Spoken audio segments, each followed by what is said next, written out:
بسم اللہ الرحمن الرحیم۔ محرم کے مہینے میں روزے۔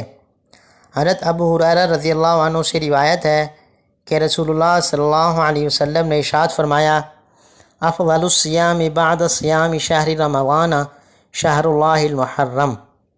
ماہ رمضان المبارک کے روزے کے بعد سب سے افضل روزہ ماہ محرم الحرام کا ہے۔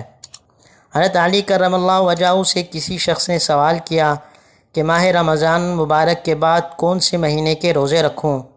حضرت علی رضی اللہ عنہ نے جواب دیا کہ یہی سوال ایک شخص نے ایک مرتبہ نبی کریم صلی اللہ علیہ وسلم سے بھی کیا تھا، اور میں آپ صلی اللہ علیہ وسلم کے پاس بیٹھا تھا تو آپ صلی اللہ علیہ وسلم نے جواب دیا تھا، ان کنت صائما بعد شہر رمضان فصم محرم فإنہ شہر اللہ فیہ یوم تاب اللہ فیہ علی قوم ویتوب فیہ علی قوم آخرین۔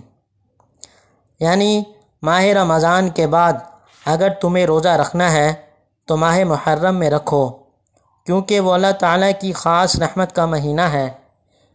اس میں ایک ایسا دن ہے جس میں اللہ تعالیٰ نے ایک قوم کی توبہ قبول فرمائی، اور آئندہ بھی ایک قوم کی توبہ اس دن قبول فرمائے گا۔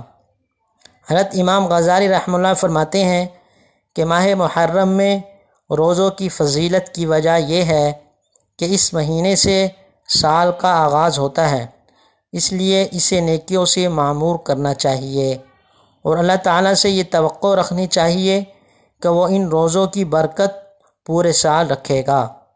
اللہ تعالیٰ ہمیں آپ صلی اللہ علیہ وسلم کے اس مبارک فرمان پر عمل کرنے کی توفیق عطا فرمائے۔